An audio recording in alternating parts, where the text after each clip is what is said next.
Thank you, everyone, for joining us today from across the country and around the world. I'm Anna Stokes, VP of Marketing and Operations here at Conscious Capitalism, Inc. And on behalf of the entire CCI team, we appreciate you taking the time to learn and grow in community with us today.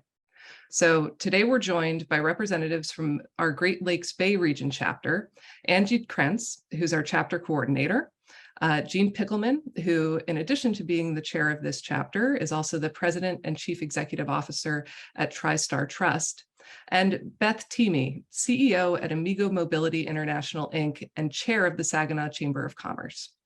So, as many of you know, conscious capitalism is a philosophy that emphasizes the human nature of business, as well as a movement of business leaders from around the world working to change the practice and perception of capitalism as a means to elevate humanity.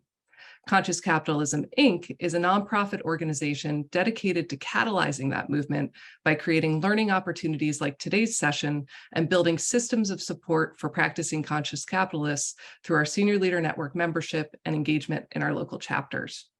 So several times a month, we're offering virtual gatherings like this as a way for our community to see how the philosophy takes shape in the leadership journeys and business practices of those in our network.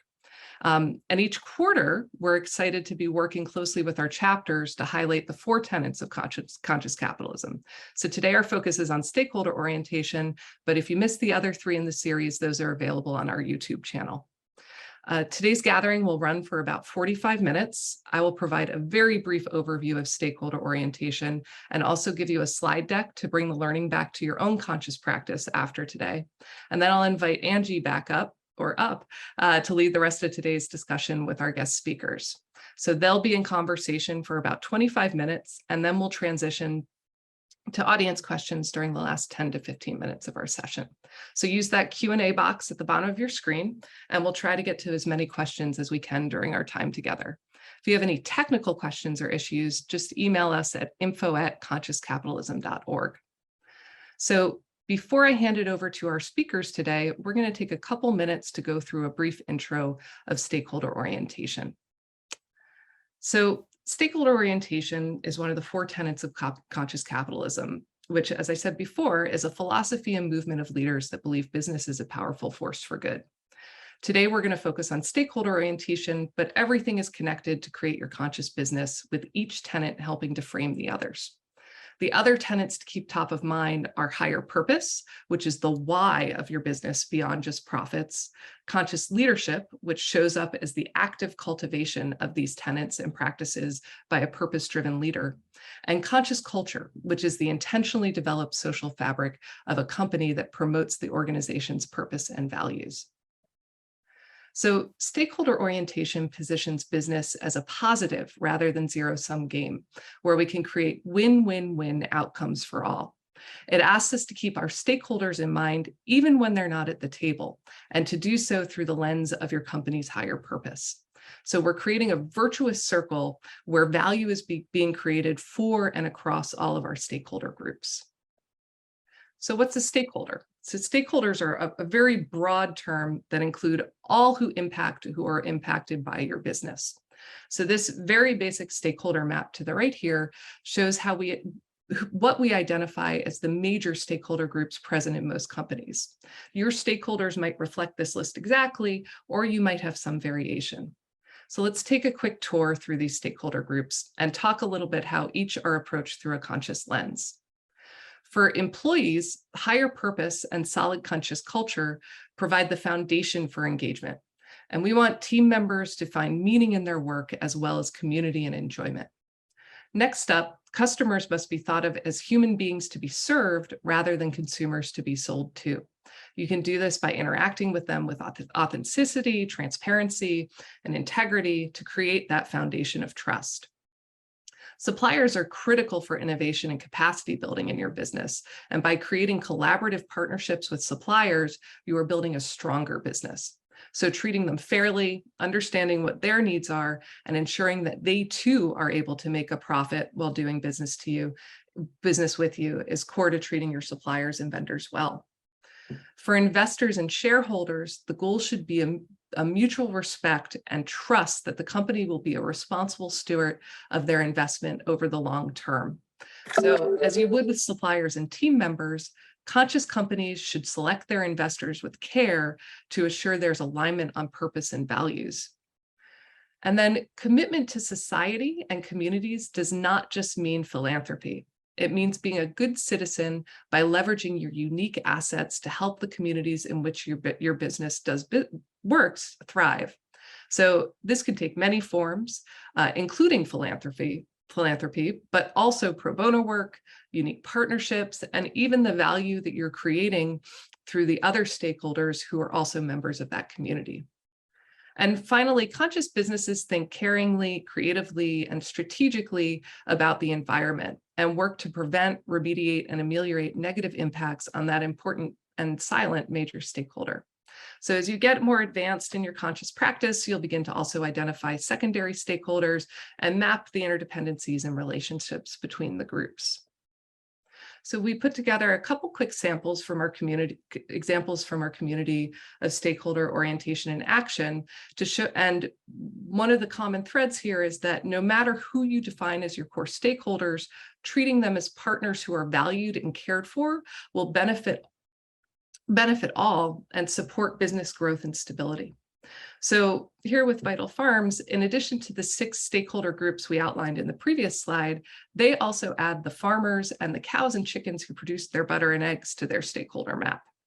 They stress the importance of listening with empathy to understand what your stakeholders need, and that being true to your higher purpose will help build trust and attract values-aligned stakeholders to you rather than having to seek them out. The team at Greyston Bakery has aligned value for multiple stakeholders through their open hiring human capital strategy, where they have identified a need in their community to remove barriers to employment and that opportunity within their workforce to support that need. So by hiring the next person through the door, no interviews, no background checks, no questions asked, they've unified their community and employee stakeholder groups. And finally, Freshpet acknowledges that doing the right thing by your stakeholders to build trust and loyalty can sometimes be more expensive than the alternative. So they build that cost into how they do business rather than looking at it as an added expense. They also work to advantage and attract long-term minded shareholders by providing robust and transparent information for decision-making. So, and we'll provide this deck to you, but if you're just starting out on your conscious journey or diving more deeply into your stakeholder work, we invite you to take some time after this meeting to reflect on these questions as a starting point. And if you're already pretty advanced in your conscious practice, we know you're very committed to lifelong learning and reflection. So perhaps these questions can spark some new ideas as well. And if you're looking for a deeper dive into stakeholder orientation and the other tenets, we encourage you to use the link I'm going to drop in the chat in a couple minutes to download our full introduction to conscious capitalism, which includes this presentation, similar overviews on the other 3 tenets, and questions to guide your further exploration in these topics. And of course, the Conscious Capitalism Inc. team is always here to support you on your conscious journey with our senior leader network, our local chapters, our annual CEO Summit, and free events like today's. So without further ado, I am going to hand it over to Angie. You're welcome. Thank you, Anna. It is a great pleasure to be here. And on behalf of the Great Lakes Bay Region Chapter, I just thank you for offering this opportunity for us to be part of this conversation today. And it is my pleasure to just bring 2 really powerful, purposeful, and heart-centered conscious leaders from our chapter to the conversation today. And that would be Gene Pickelman and Beth Thieme. As the CEO of TriStar Trust and chair of the Great Lakes Bay Region Chapter, Gene serves people with passion, with heart, and with purpose. And day in and day out, his servant leadership focuses on positively impacting the lives of clients, employees, and the community. He understands the power of building long-lasting, authentic relationships that lead to real change in business and the world around us. This is really reflective in TriStar supporting over 150 nonprofit organizations every year, 150 nonprofits and organizations every year throughout communities in the Great Lakes Bay region and Lansing. Gene is currently serving his community by leading the movement of Great Lakes Bay Region Conscious Capitalism Chapter, whose mission is to elevate humanity through business. He also serves on the Saginaw Valley State University College of Business Advisory Board and was previously on Covenant Healthcare Systems Board of Directors. He's a board member of the 100 Club, serves on the Senior Leader Network Advisory Team for Conscious Capitalism, Inc., and on the Trust Management Committee for the Michigan Bankers Association. Gene was also the founder and co-chair of Saginaw's 1000 Leaders Initiative, which is a movement focused on building relationships throughout the Saginaw County. He has 30 plus years experience in banking and trust and holds the Certified Financial Planning designation. I'd also like to welcome Beth Thieme to join us today. Beth joined Amigo Mobility International in 1975, and she's had a role in nearly every department, from purchasing to human resources to sales. She's played a pivotal role in Amigo's history by growing the retail sales division, where Amigo is market share leader with the top 5 largest retailers buying Amigo motorized shopping carts. She's endlessly passionate about Amigo mobility and her local mid-Michigan community. Beth serves as the advisory board on the advisory board for the Saginaw Valley State University College of Business and Management, and she's also the chair of the Saginaw County Chamber of Commerce Board of Directors. So thank you both for joining us today for this conversation about conscious capitalism and specifically stakeholder orientation. Earlier, Anna provided us with some background information about this very important tenet of conscious capitalism. And to begin, I'd love to hear more about what inspired you to become part of this movement and what really resonates with you about conscious capitalism. So Gene, would you be willing to kick us off there? Sure. Thank you, Angie, and thank you, CCI, for inviting us to share our thoughts today. What inspired us to get connected with conscious capitalism? I read John Mackey's paper in 2013, and as I read through the paper and he was describing the Four Tenets, it really aligned with my values and what we were trying to do since we started the business in 2000. But what I've come to really appreciate about this movement and the power behind it is that we can really impact families. When I heard the statistics that only 25% of employees nationwide were engaged in their business, that startled me. And it really, I thought, boy, can't business do a better job here? Because if 75% of the people that have been that are working are disengaged, now they go home. And what does that do to their health and the impact that all makes on their families?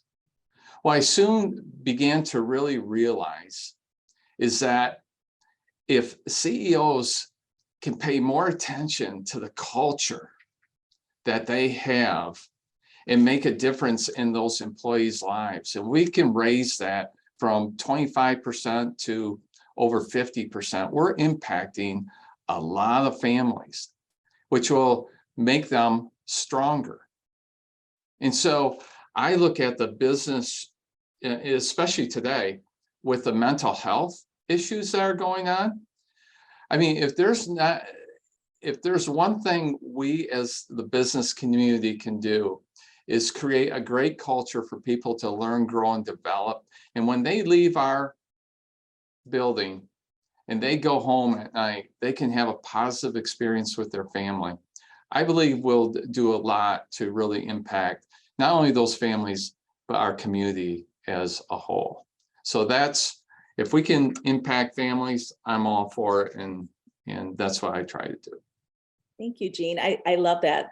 Employees as stakeholder is an often overlooked area of the stakeholder map. And the fact that you prioritize that within your business, which then allows your employees to go home and impact their community and their families and their stakeholders, is really, really powerful. And we're grateful for your work in that area.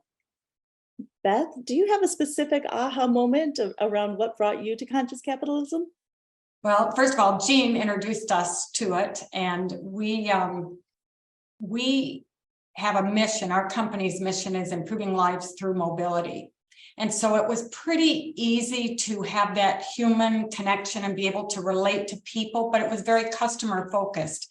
And now we think just let's focus on improving lives. And that does mean our employees, the people in our community, our suppliers, everybody that we touch and connect with.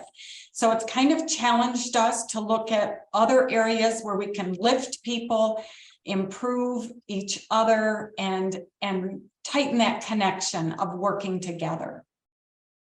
Thank you for that.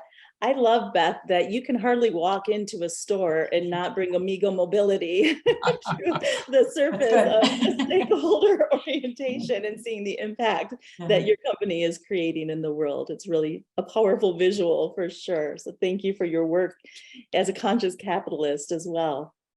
So Gene, I'm going to pop back over to you. Can you tell us how you define stakeholder orientation, and then how does this tenet show up in your business? Yeah, that's just a great question. When I think about stakeholder orientation at first, I think this is the one tenet. They're all important, right? And they all surround the higher purpose, your culture, conscious leadership. But how you bring your stakeholders to have the same passion and to have the same purpose of some of the things you care about and want to accomplish within your business and your extended identity to the community. This is one of the tenets that I think I've really focused on in trying to get better at. And it all boils down to our relationships. It's just not knowing people. It's really to get to know them intimately.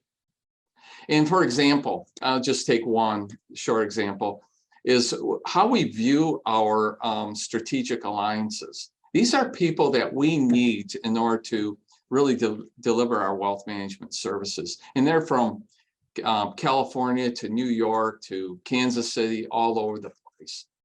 And even locally, we try to do as much locally as we possibly can. And so as we work with these folks and we have our meetings, we're not trying to get their price down. It's the last of our focus. We're trying to have conversation about, hey, how can we improve the overall service to our clients? And how does that impact your business? Is there some things that we can do internally that can benefit you? And at the same time, let's drive the value proposition of what we're trying to do for our clients. And that's how it spills over. And in our relationships, we have relationships. We're a 22-year-old company. We have relationships that started from day one. They're still with us today, and we're making them better. And that's the fun part of it. And these are long-lasting relationships. It's not like we kind of just ignore the pricing and what it costs. They have to be competitive. But I don't mind paying them what they're worth as long as they can bring value. And that's a whole different perspective that I think a lot of companies take. Yeah, agreed. And Beth, I'm sure this speaks to you with the industry that you're in and your stakeholder map. So how does the tenet of stakeholder orientation show up in Amigo Mobility? Well, I'm going to talk very briefly about 4 different areas for us. First, it starts with our employees, who I feel are the heartbeat of our mission.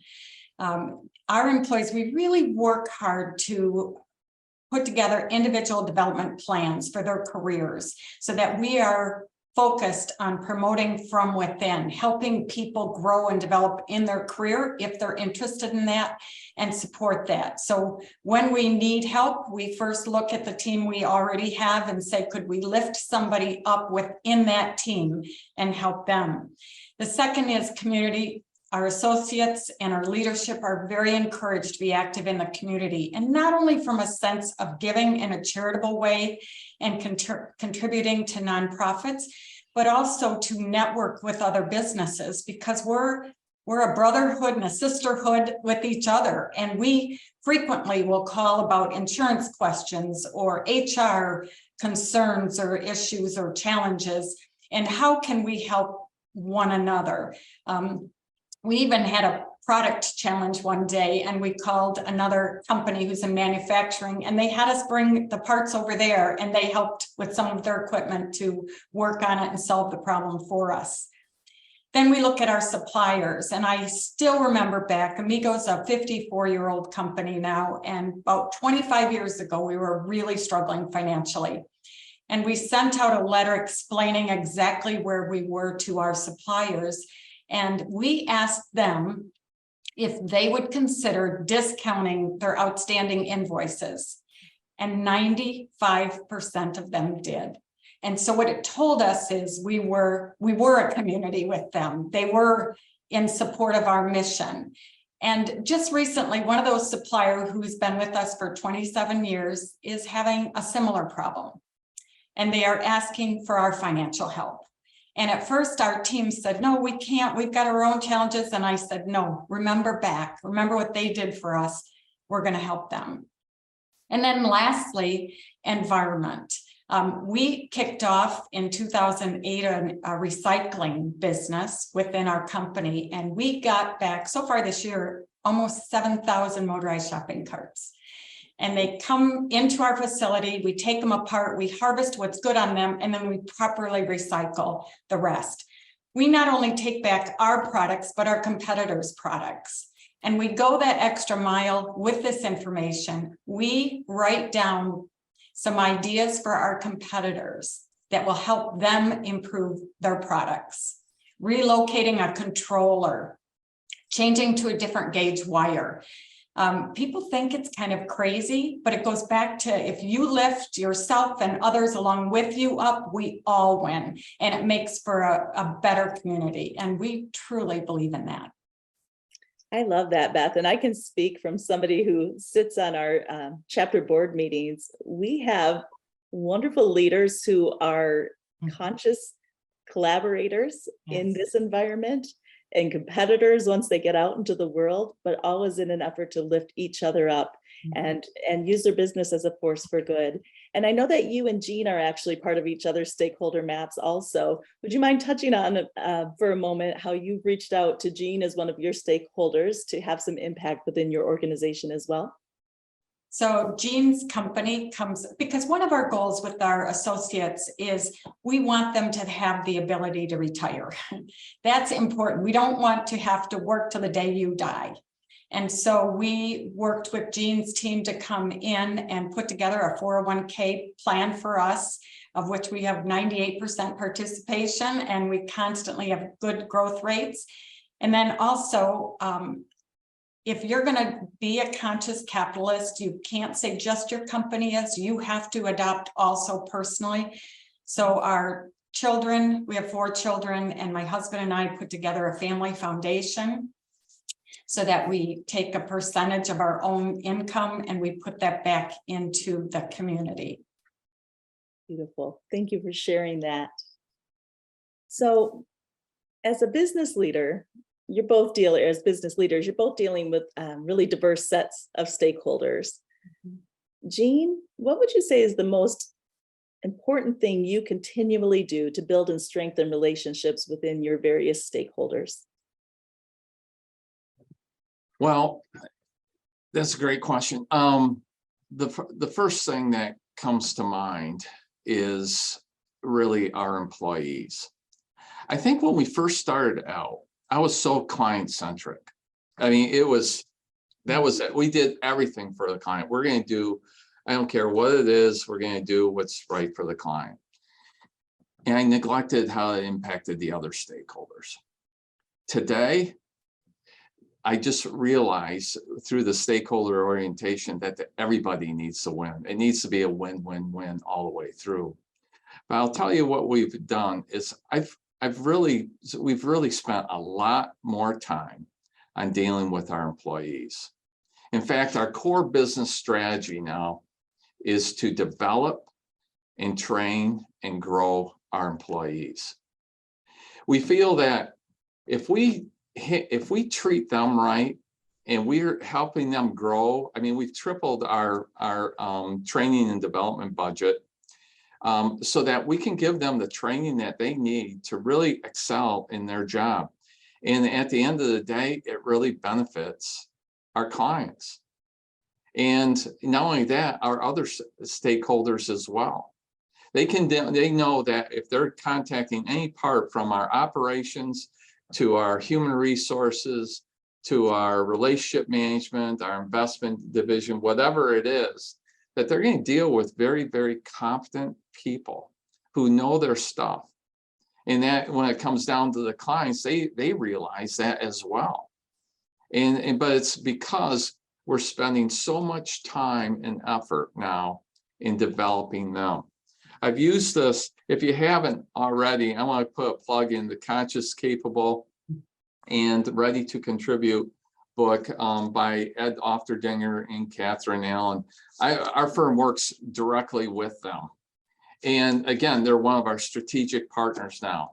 And we're working very, very hard at putting this core business strategy in so that the training and development really becomes integrated with our overall business strategy of what we want to accomplish. And it's so powerful. We're learning about ourselves. It's impacting our own family relationships. And so this whole part of strengthening the relationships really feeds to almost everyone. Absolutely. Thank you. And thank you for your authenticity and your vulnerability there in the beginning. I think most businesses are very focused on employee as customer, as stakeholder when you're just trying to build a business, and the focus is the hustle of getting that business off the ground so you can support the employees in your care. And I love that you've taken that part of the journey to move on to that conscious, capable, and ready to contribute development that's so vital to bringing that next generation into conscious leadership themselves, whether they have a title or they don't. So thank you for bringing that to the surface as well. For our last few moments, Beth, I would love for you to consider a business leader who is just starting out and looking to expand their conscious capitalism practices. What advice would you give to them, such as what is a good starting point, or what should a leader really be focusing on? My recommendation would be start with your people, because they are the heartbeat and also the face of your business. And they're the ones that are probably the easiest to see and touch on a daily basis. What's important to me is I walk throughout our building, 80,000 square feet, through the manufacturing floor, and I call everybody by name. And then we also involve their families, because you spend a lot of time at work. So we talk about Amigo being a family, but our employees and their families are part of this company too. So having that family open house to introduce people in the business.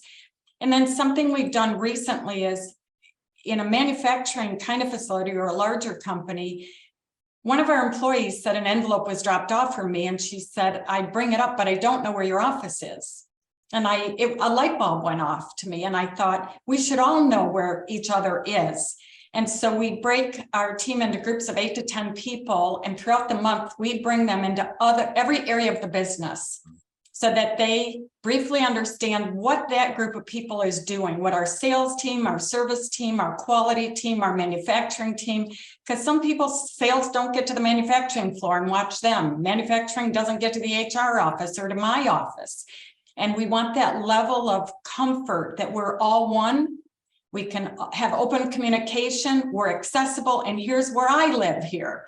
Come see me. And it's really kind of just been the basic starting point for some really open, honest communication, which to me is a great foundation. Agreed. How about you, Gene? How would you say that somebody just starting out on their conscious capitalism journey could really look to expand their practice, and what's a great starting point for them to launch from? I just go back to the relationships. Anyone you're going to connect with, just get to know them. I mean, on a personal basis. I mean, we have a rule here at we never start sharing our story until after we get to understand and develop the relationship with our clients, or even our strategic alliances or community members. I mean, we have to get to know them personally. And then as a result of that, many times people are going to go, well, tell me what you do, and then it just kind of naturally falls into place. But we spend so much time in the beginning to really develop the relationships, understand what's important to you in our relationship. I mean, if we started those type of conversations initially with people, I mean, you're just going to have stronger relationships and everybody's going to win. I mean, you have a higher probability anyway. But I think that's what I've learned the most. You build the relationships by serving, and as you serve them, you're building this trust. Then all of a sudden you have this influence, and then and again, throughout all the stakeholders, and that's what really makes, I believe, the community stronger. I mean, Beth and I've walked through her plan with her, and she is absolutely accurate, so accurate. She knows everyone by name. They're coming up and giving her hugs. I don't know if this is all pre-planned, but anyway, that's what happened. I mean, and you felt it. It was authentic. It was genuine.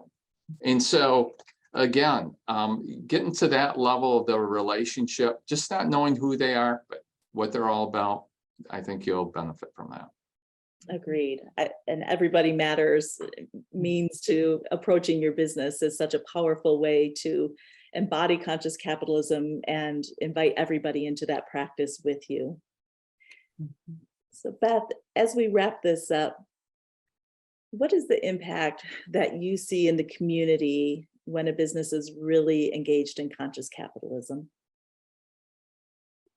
I want to say, I think Saginaw County is very engaged in this movement. And when I see it the most is when you go to the family business program, you go to a Can Council fundraiser, you go to the manufacturing, and the rooms are packed. And we brought a friend from Dallas to one of the meetings, and he looked across the room and he said, we would not see this in Dallas, this many people. And so you know that you're successful when you're getting this kind of participation, no matter what. They're supporting the community. It doesn't matter if you're manufacturing, family business, anything, it's a community endeavor. And I just think this area has been really, really relating to this conscious capitalism movement. Yeah, thank you for that. Agreed. And I'm going to give a little plug for our own chapter here. We have an event coming up on October 11th, and our board has chosen to keep events hybrid so that we can have as much reach and impact throughout not just the Great Lakes Bay region community, but beyond as well. I'm delighted to say we're at, I think, over 160 participants coming in to hear the story of raising the bar and what it looks like to be on an intentional journey of conscious capitalism. It's a never-ending journey, embracing all four tenets, and we will actually be highlighting our own Gene Pickelman's team at TriStar Trust, as well as Catherine Allen as our keynote. And so I invite anybody who's interested in furthering their knowledge around this topic to join us that day. And like Beth said, really get a taste of our community. The Great Lakes Bay Region Chapter has really shown as a community of what may have been unconscious conscious capitalists who have really found their people and come together to uplift the tenets and deepen them within our community. And I'm so grateful for the opportunity to be part of that. Gene, before we move to Q&A, which I think Kim is ready to do you have one short response for the impact that you see in the community through your effort to lead conscious capitalism within the Great Lakes Bay region? You don't get anything done without, having great relationships. And this is something that has taken years, quite honestly. But I think that we're continuing to drive, beginning the movement is conscious capitalism. It's a hard road to get people moving. We have a good solid core of people coming together, but I would agree with Beth. When you go to different community events, they're there supporting. There's people who will give you a call and say, hey, we need X number of dollars to get this done for the community. And they're taking their own personal time. And it depends on who asks. Not maybe so much the project, because we know that that's already research and we're just there to help them out. And that's what makes our community so great, and really proud to be a part of it.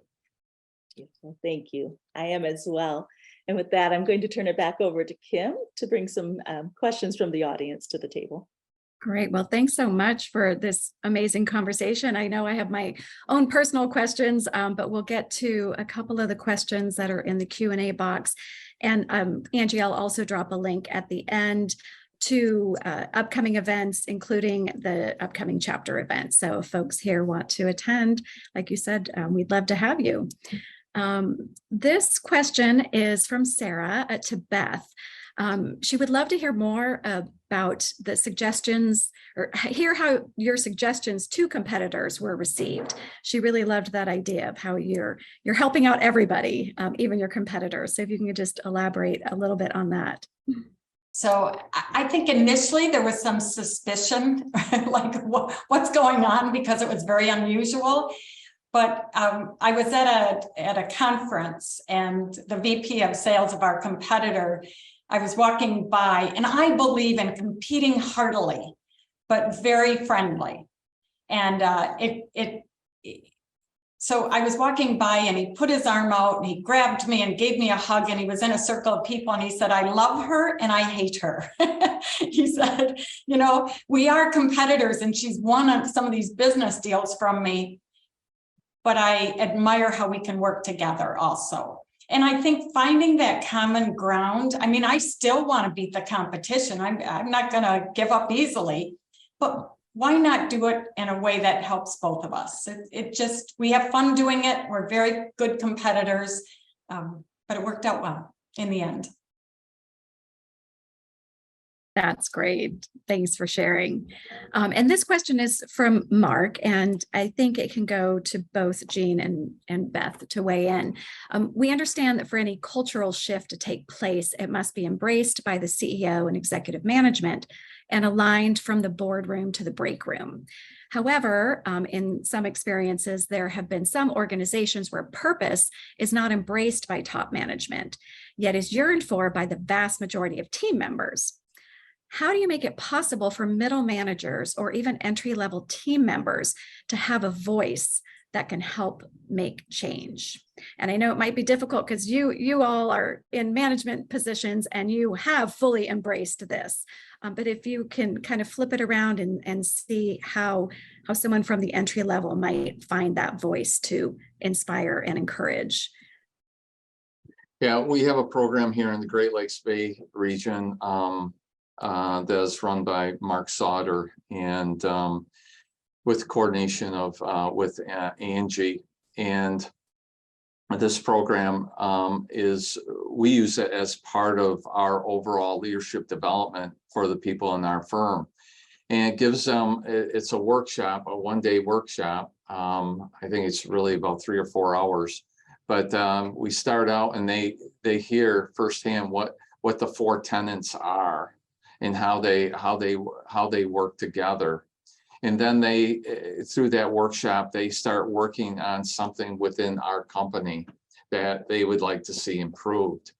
And so it gives them an opportunity to, first of all, be reminded, hey, we're a conscious company. This is what it means. How can we improve? And then I work, we have like 6 or 8 people will go through that program. They'll come back and make a recommendation to myself and our strategic group, our leadership group.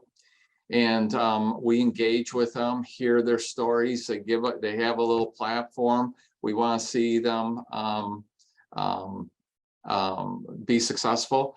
And one of the things that they brought up is, hey, we'd like to volunteer in the community, but we're exhausted at night. We got families and things of that nature. So we put in a volunteer time off where they can go during the day, and we give them a couple of days a year and they get back to the community. And that was their idea. They're the ones who pushed it.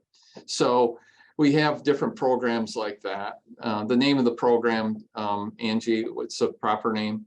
Moving Concepts to Practice. Yeah, Moving Concepts to Practice. And so we've had a number of groups of employees go through that. I love that. And Beth, go ahead. For us, I think it starts at the interview process. We really embrace our culture and how we think and act and do, and that we try to sift in the opening interview whether they would fit that culture. And then we, in our training programs, talk about our culture and what we're here to do in our higher purpose. We all of our associates, we eat lunch together. I don't have a private area I eat lunch in. I sit and eat with everybody, and you get to know people. And then we also created these cards that have core culture on them, and we use them to recognize everybody in the organization and find examples of behavior that we want to document and reward. And then every company meeting we have, which is every other month, whole company shuts down and we have company meeting. We recognize the people who embrace that culture and bring them to the forefront, and they can win a prize.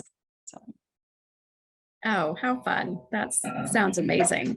And to kind of elaborate a little bit, I love the emphasis that you place on your employees. And many times through this conversation, you've talked about win-win-win situations and lifting people up. And Beth, you mentioned creating individual development plans for your employees. I'm wondering if you can share a few more details about that. I think that's a really important component of creating an environment for growth. How often do you look into that? Do you change it periodically? How can you just give us a little more detail on that? Because I love that. So we call it the IDP, and we ask people if they want it. Not everybody wants to grow in their job. There are some people who are very content in what they're doing, and that's okay, and we respect that. So we offer it, number one, as part of an annual review process. It's a separate form, and if they want to, they can fill out the IDP, which they put what they aspire to do in the next year, 3 years, 5 years, and then what training they think will be needed in order to achieve that goal. What experiences do they need to have in order to achieve that goal? And just it's to identify their needs and also keep that communication open, and that we have it on our radar of what they want to do. That's fantastic. Well, I know we are coming up to the close. I do want to thank everybody for being here with us today, the attendees here, Gene and Beth and Angie, for this amazing conversation. Thank you so much for the work that you do in your local community. And I think what's so fascinating about this work is, even though you might be doing work locally, it does have a global impact, right? You're impacting more than just the people in your regional area. And we appreciate the work that you're doing. I'm going to go ahead and just drop a link about some upcoming events, including the one that Angie mentioned. We would love to see you there. I also have dropped a link to a survey. We love to get feedback to help us with future programming. So if you could take just 30 seconds to fill that out, that would be amazing. Once again, Gene, Beth, Angie, thank you so much for being here, sharing your insights and experiences. Any final words of wisdom or advice you have for our attendees here on how to do conscious capitalism in a better way? So for me, I just think to remind yourself it's a journey and not a destination, because sometimes I think Gene is so much farther ahead on this project than I am. But I'm willing to go down that path and want to keep learning more. So I think these conversations help kind of awaken some ideas in all of us, and just remind yourselves it's a journey and keep pursuing that journey. Great point, Beth. I just believe that, it's not really the big things we say, it's the little things we do that make so much of a difference. And those things are right next to us. I mean, if we just take a time and pause and see what's going around us, your employees, this is a thing about the conscious culture that I found, is that the ideas are coming from them, not so much us. And that's the beauty of this whole thing, is that when you start experiencing that, then I think you have something special. For sure. I would just say, pointing back to Mark's question, be a leader without a title, be the conscious capitalist that you are in your organization. You're going to find other people with like-minded values are just naturally going to start to be part of what you're doing, and you will be able to affect change accordingly. Awesome. Wonderful. Thanks again for your insight and sharing this information and for all the good work that you're doing. Thanks to our attendees, and we hope to see you at a future event, either virtual or if you're in the Great Lakes Bay Area, or not Bay Area, Bay region. I'm in California, so Bay Area is on top of that. Great Lakes Bay region, feel free to go to some of their in-person events as well. Once again, thank you, and we hope you have a wonderful day. Thank you. Thank you, Kim. Thanks. Bye-bye.